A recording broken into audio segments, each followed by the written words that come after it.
Awesome. So my name is Andres. This is the Baking Steel Test Kitchen. You guys can take a quick peek here. We're here live, and today we're making a recipe we got from Alexandra Stafford, she's in New York. She has this incredible book, incredible blog called Alexandra Cooks, and she loves the baking steel. She's made a bunch of recipes for us. This one, the most famous by far, it's called the Naked Pesto Pizza. And essentially what we do is we bake the dough naked in the oven, meaning with nothing on it. And then after the bake, we cover it and paint it with a fresh pesto, which is what we're gonna do today in just a few minutes. First, I wanna talk about the dough, and we're gonna do this because it's only me. Craig's not here today. So please ask questions along the way. Making this pizza is gonna take us maybe 5 minutes total. So we have a lot of time to share. I first wanna talk about like the dough and the process, and we could even talk about the pesto too. I made the 72-hour dough. This weekend, I balled them up. And I had a few extras that were overproofing. In other words, these were kind of blowing the top off. And that to me just says it's overproofed. So what I did this morning, I took them out of the containers and I made my dough balls again. Essentially what I'm doing is I'm taking the gas out of the dough itself and reballing it, okay? And what that does is it lets it rest. And it basically gives it new life. So like, as you can see here, I took what was an overproof dough and now made a beautifully new dough. And it's gonna bubble up gorgeous. It's gonna have a lot of flavor in it because now it's gone like 5 days versus 3 days. And it's just a nice way to extend the life of your dough. And if you guys have any more questions, please just ask. Yes, so when I reballed it, just to answer that question, I reballed it and now it's proofing again. So it takes a little bit longer. So it's 11 o'clock, so literally 4 hours, and I haven't touched it yet, but I'm guessing, yeah, it's just about room temperature, which is beautiful. It's gonna cook and taste amazing. Awesome. Can you just freeze it instead of reproof? Good question. So if I was gonna freeze it, I would ball it up when it's kind of really tight, a tight ball, a tight skin on it, close the skin on the backside, and then freeze it right away. So when it does, it's gonna freeze in a small ball, and when you take it out of the freezer, it'll start to expand. If I froze it like this, there's not much proof going on there. It's gonna get very wet and almost overproofed when it thaws out. So we kind of eliminate that by balling it up, getting the gases out, and proofing. Make sense? I hope. Good. So that answers that. So now so this pizza, super simple. It's a dough cooked with ice cubes. At the end, and there's different variations of this, at the end, I coat it with a pesto. And my pesto is essentially basil. Everyone's got basil in abundance now. You can use pine nuts, garlic, salt, obviously olive oil, and you just grind it up and you make a pesto. Some folks like nut, and you can put some Parmesan in there too. And it smells incredible. It's a great way to use up your basil. This actually does freeze really well. I've seen people freeze this in the ice cube trays, put those in plastic baggies when it's frozen, and you have a pesto almost throughout the winter without making it every time. But it's super tasty. Just throw whatever greens you have. It doesn't have to be basil. It could be a combination of basil and spinach and arugula. Just whatever you have. It's a nice way not to waste your greens. And great flavors. I noticed that you don't use sugar or oil in your basic dough. So I do not use sugar. I will use a little bit of sugar in my English muffins or a little sugar when I'm making a 24-hour dough. And the reason is because it's gonna add a little bit of flavor. We found when I ferment or proof our dough for 2, 3, 4 days, you're getting the natural sugars to come out more. versus a shorter term dough. So the hack is to add some sugar inside. So I think personally, the sugar is just a flavoring agent inside your dough. So that's why. Okay, and anybody else have any questions on that before we get into making pizza? I want to show you too. So I made this, I balled these up at 7 o'clock. That was my preparation. The ovens I fired up about an hour and a half to 2 hours ago. And I fired this thing up at, I have a new strategy because I'm kind of tricking these ovens out. I warm them up at 450 degrees Fahrenheit. I've got my steel on the top rack and I have a steel on the bottom rack. I've got steels everywhere, obviously. But so I'm preheating those for a good hour at 450. And the reason it's 450 is because I don't want to do 500 because I like to use the broiler. And these ovens are really intelligent. So when the oven gets too hot, the broiler doesn't go on. So what I'm doing is I'm turning the temp down a bit at 450, which doesn't really, it's not gonna change too much. And then when I turn my broiler on, it tends to fly on a little bit faster than if I had it at 500 preheating. So it's just one little hack I've learned to help get my broiler on faster. My pesto ingredients, yes, so it's this one in particular, basil, pine nuts, garlic, Parmesan cheese, and salt and olive oil. And there is no measuring. I don't measure anything. It's an abundance of green, and I just throw them into the food processor and blend. I hope that makes sense. Don't be so particular, and taste it along the way. Add a little salt, that's all you need. I think we do have an official recipe on our blog. I'm happy to link to that. So this oven is a monogram. It's gorgeous, it's awesome. It's a double wall oven, so this is electric. And I do that hack with electric ovens. The gas oven that I have, I don't need to hack it because when I turn the broiler on, it just goes on almost immediately. I hope that answers that. Cool. And let's get into making pizza. All right. So I'm going to take you guys through the steps that I use. Critical things we need to do. Pizza peel. Again, I might sound like I'm repeating myself, but wood peel is what we like because the wood peel wicks away some of the moisture that's in the dough, and that seems to help. Yes, I'm always using convection too. Convection all the time. So for my peel, I like to dust it. I'm going to show you guys a picture here. Semolina flour and the flour that's in the dough. And I just sprinkle that around.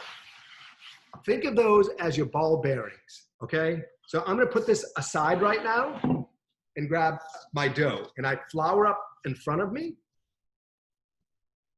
And next I just take my dough, flour at my fingertips, turn this upside down. Look at that, it comes right out, olive oil side, right down into the flour. Next, what I'm gonna do is just coat both sides of this. And if you guys can see these air bubbles in here, I mean, it feels honestly like a cloud of dough. This dough is just so supple, it just never gets old feeling it and touching it. It's just incredible. The texture of it is amazing. The bubbles, and I can even smell the aroma because this is like now 5 days. See the bubbles? They're beautiful. I'm gonna leave them in there. I know some people like to pop them. I don't like to pop my bubbles. I'm gonna lightly pick this up and I'll show you guys, and I'm really just letting gravity do its thing. And I'm not gonna stretch this one too far. I'm gonna let gravity do its thing, like my hands are just underneath it here. And I kind of just work around the perimeter. And you can see, I've already got like a 9 or 10-inch dough with just beautiful bubbles here, and the texture is just incredible, right? And I'm gonna be back for 1 second, stare at that for 1 second.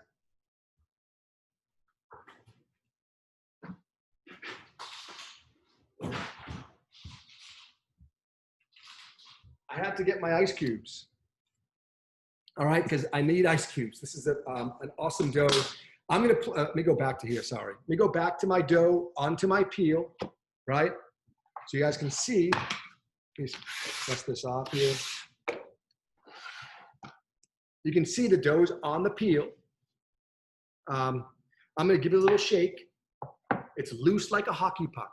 That's really critical. If it gets stuck anywhere, I'm gonna pick up that side that gets stuck and I'm gonna stick a little bit more flour underneath it. This dough needs to be loose like a hockey puck in order to get it off the peel. Now I'm gonna take a quick time out to show you guys my oven here. I'm gonna switch it over to broil because we're almost ready to bake it, okay? So let's get a little fuzzy there. What's going on? Back to broil and back to the dough. And let me show you guys how I launch.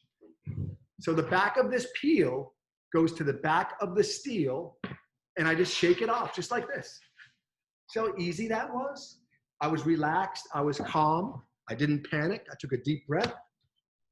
You guys got that and putting it back on there. It's a lot easier to do that with no toppings. So I've got it on the peel, I'm just gonna shake it again. It's loose like a hockey puck. Now, I'm gonna take a peek at my oven. The broiler is not on yet, so I'm actually gonna wait. It's almost there. I've got these ice cubes. I'm gonna place the ice cubes on top of my dough, maybe 3 or 4. I don't want too much because too many ice cubes, can you guys see that? Too many ice cubes will create too much liquid. And what the ice cubes are gonna do here are gonna weigh it down so it doesn't puff up like a pita bread, but it's also gonna keep the center of this from, I might put 5, I'm really, really pushing the envelope. Center of this from browning too much. So when I paint my pesto on, it's gonna be creamy in the center and nice and green with my topping, and it's gonna help just make this even more beautiful.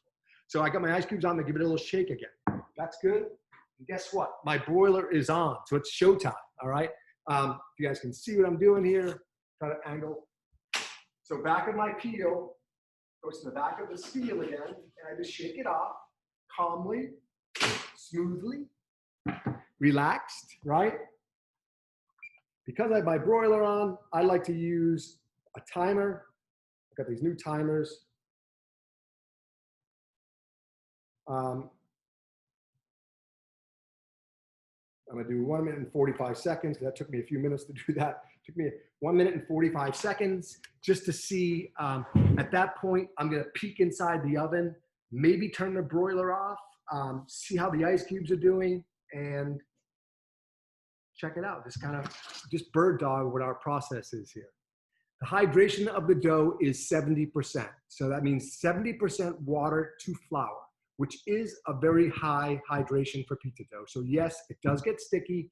If you noticed, I put a good ample amount of flour in front of me and I coated both sides. That helped the texture a bit.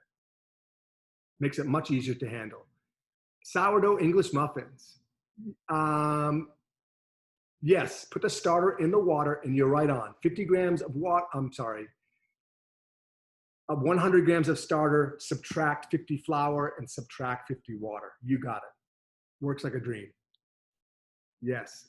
I actually, Joe, I want to get back to you on that. I do use convection. I use convection for all of my baking, for everything. I just like, and I don't adjust my temperature.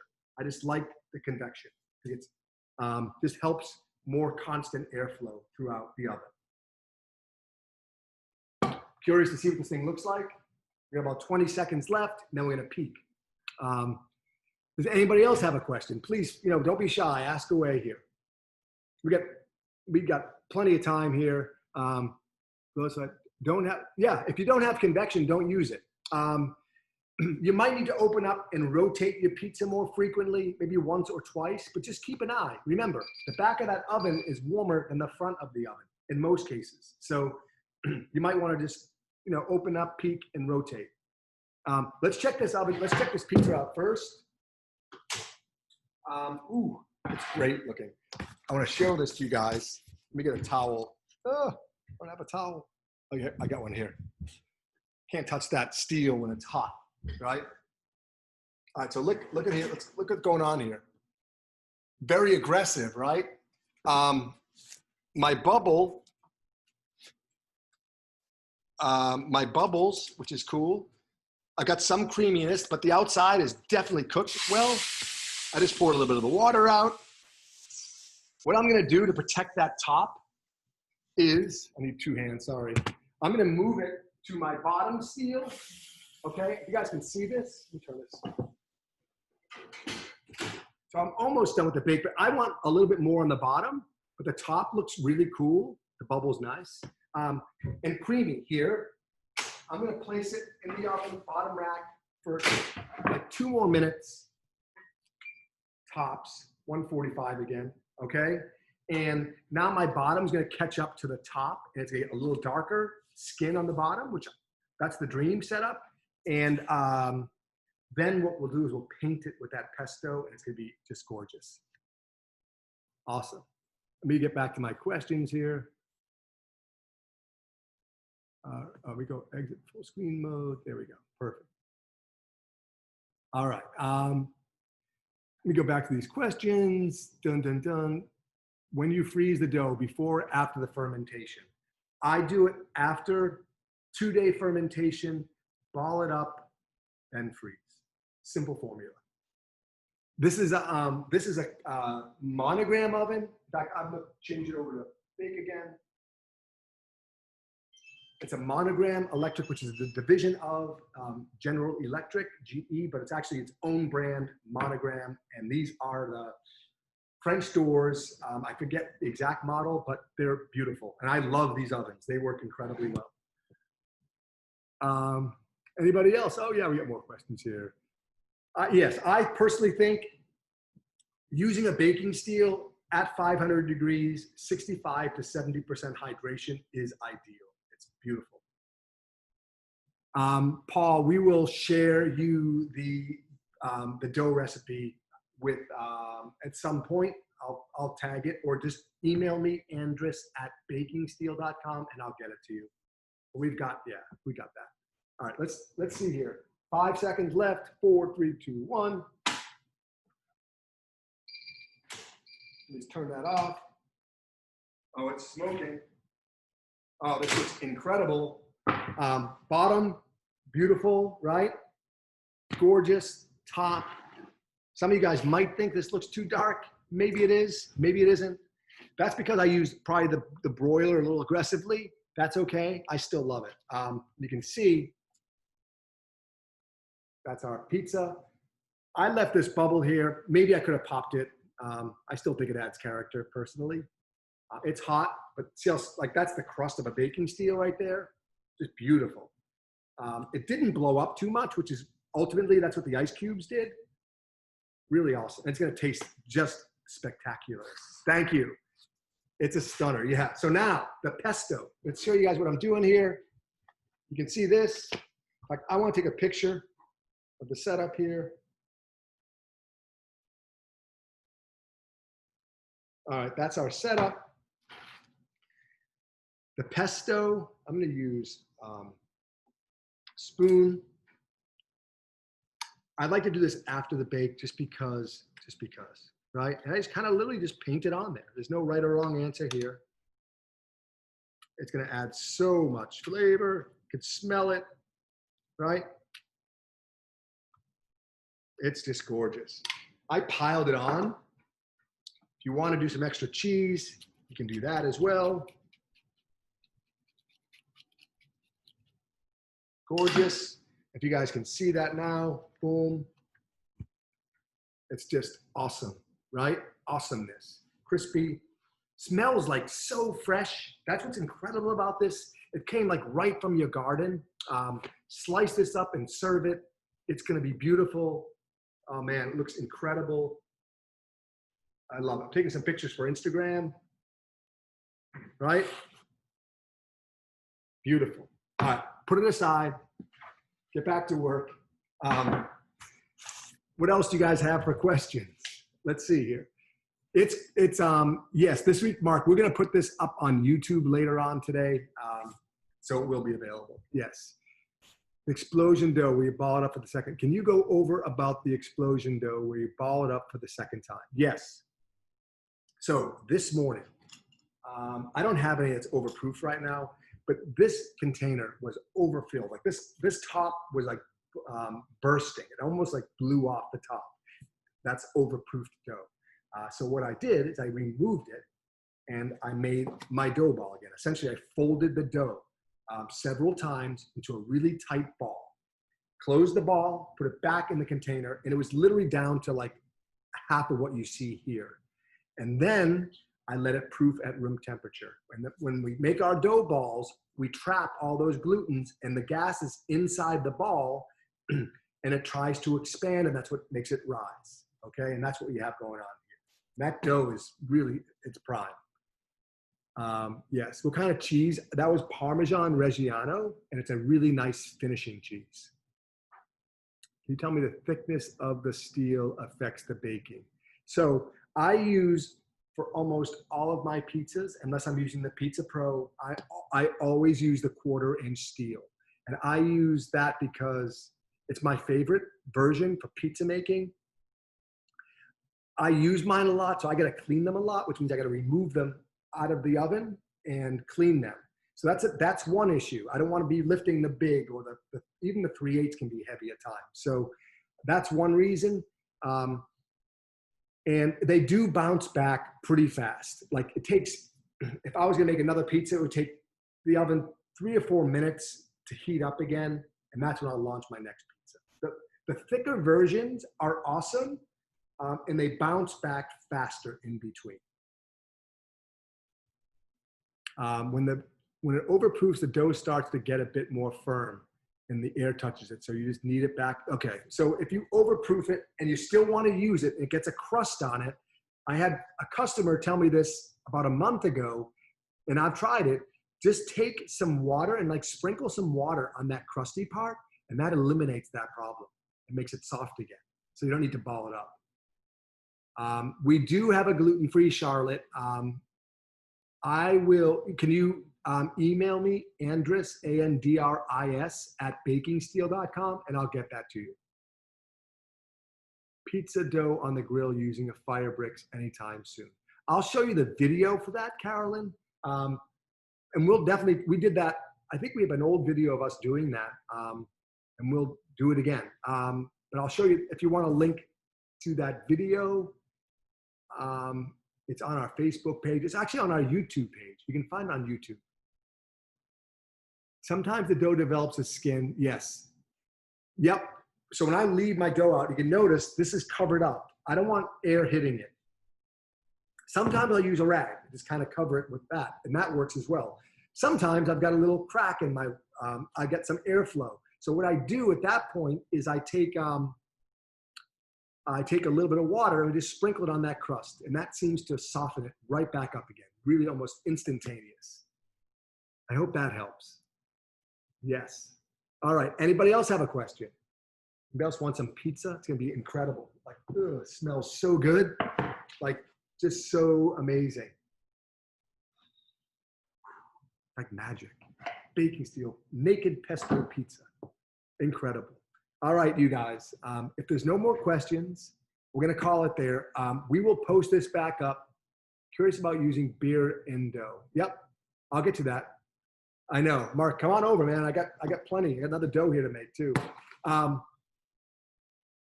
Curious about making beer. So if you're going to put beer in your dough, all you do, simple, find your favorite beer, replace the water 1 for 1 with beer. That's it. So if we ask for a 1.5 cups of water, just put a 1.5 cups of beer in. Same fermentation time, same everything else, different flavor. Where would you put your baking steel roof if you only have one? Oh, baking steel would only go, if I only have one steel, it's going on the top rack, about 6 or 7 inches in, just like we have here. I can still, as you guys can see, I can still launch. Just give yourself enough room to launch. All right. What was the Ed of the cookbook that had the pesto recipe? You mentioned it. Oh, the naked pesto recipe is in our book, Baking with Steel. The person that developed the recipe was Alexandra Cooks, Alexandra Stafford. Her blog is Alexandra Cooks. Check it out. It's amazing. Yes. Hi, Jeff. Laguna Hills. I love it. What's next week's class? You know what? I have no idea. So if you guys have any ideas you want to share, send them my way.